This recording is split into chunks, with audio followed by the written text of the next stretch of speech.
Hello everyone, welcome back to my channel. तो आज हम पढ़ने वाले हैं applications of genetic engineering. Genetic engineering नाम से ही समझ आ रहा है कि जेनेटिक इंजीनियरिंग एक ऐसी प्रोसेस होती है जिसमें हम किसी भी ऑर्गेनिज्म के जीन्स में मॉडिफिकेशन लाके या बेसिकली उनके जीन्स को एडिट करके अपने डिज़ायर्ड प्रोडक्ट ऑब्टेन कर सकते हैं। जेनेटिक इंजीनियरिंग के बहुत सारे एप्लीकेशंस हैं। पहला एप्लीकेशन है इन प्रिपेयरिंग मेडिसिन्स। बहुत सारी मेडिसिन्स यानी बहुत सारी दवाइयों को बनाने में हम जेनेटिक इंजीनियरिंग का यूज़ करते हैं। एक बहुत ही ज़्यादा इम्पॉर्टेंट और फेमस एग्जाम्पल है इंसुलिन का। पहले ज़माने में क्या होता था कि जिन लोगों के अंदर इंसुलिन जो हार्मोन होता है वो अच्छे से नहीं बनता था, तो फिर हमें दूसरे एनिमल्स जैसे कि पिग या फिर बाकी के कैटल के इंटेस्टाइन से इंसुलिन को निकालना पड़ता था। बट ये जो प्रोसेस था वो बहुत ही ज़्यादा कॉस्टली था और ये भी पाया गया कि जो हम कैटल का इंसुलिन निकालते थे और फिर किसी दूसरे ह्यूमन में डालते थे, तो उससे कई लोगों को बहुत सारी बीमारी का भी सामना करना पड़ा।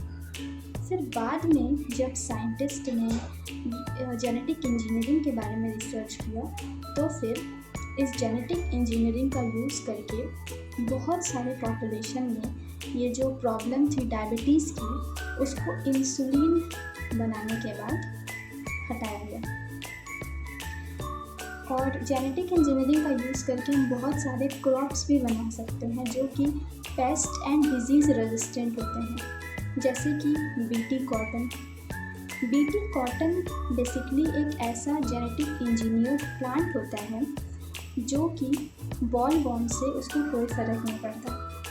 नॉर्मली क्या होता है कि जो कॉटन का प्लांट होता है उसमें वो बॉल वॉर्म एक कीड़ा होता है एक तरीके का, जो कि उसको उस पूरे कॉटन के प्लांट को डिस्ट्रॉय कर देता है। बट बीटी कॉटन के बनने के बाद BT cotton purely resistant and disease free crop था। अब अगर सपोज ये बीटी कॉटन प्लांट है हमारे पास, अब इस पर कोई बॉल वॉर्म आया भी तो वो इसका कुछ नहीं कर पाएगा, क्योंकि ये प्लांट जेनेटिक इंजीनियर्ड है।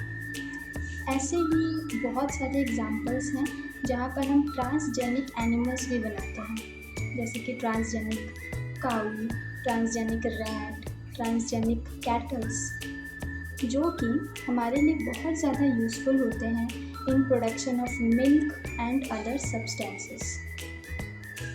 तो आपको क्या लगता है, अगर जेनेटिक इंजीनियरिंग नहीं होती तो क्या हम इतनी ज़्यादा बीमारी को ठीक कर पाते? डायबिटीज़ और भी कैंसर तो वैसे अभी भी क्योरेबल नहीं है, बट उसके लिए भी रिसर्च हो रही है। बट अगर हमारे पास जेनेटिक इंजीनियरिंग जैसा कॉन्सेप्ट नहीं होता तो शायद हम बहुत सारी बीमारियों को सही नहीं कर पाते। जेनेटिक इंजीनियरिंग एक बहुत ही ज़्यादा इम्पॉर्टेंट है हमारे डेली लाइफ में।